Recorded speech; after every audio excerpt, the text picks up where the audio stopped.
Сәлем достар, сіздермен бірге ерте бүгін мен сіздерге бегемоттар туралы айтып беремін. Олай болса видеоны соңына дейін қараңыздар.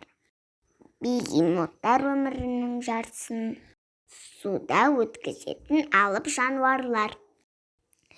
Бегемоттың терісіндегі қалыңдығы 3 сантиметрден асады.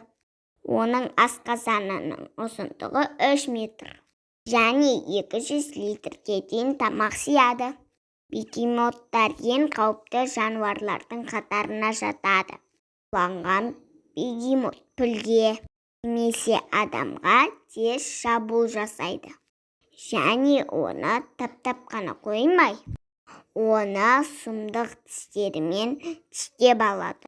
Олардың ас қорыту жолдарының ұзындығы 60 метр.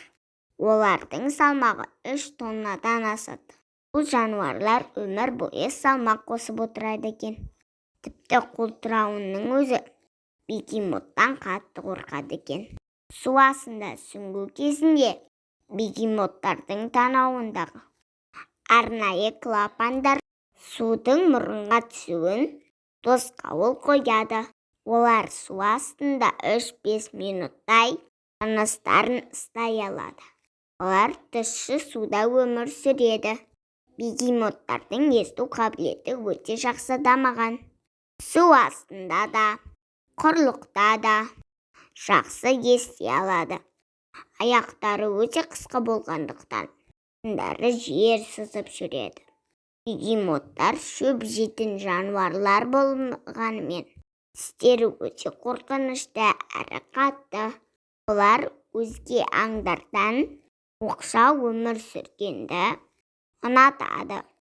Олардың денесінен арнайы қорғаныш зат бөлінеді екен. Ол лас суда өмір сүретін бегемоттарда қорғаныш қызметін атқарады. Мінекей достар, біз бегемоттар туралы біліп алдық. Егер менің видеом ұнаса, лайк басып тіркеліп кетіңіздер.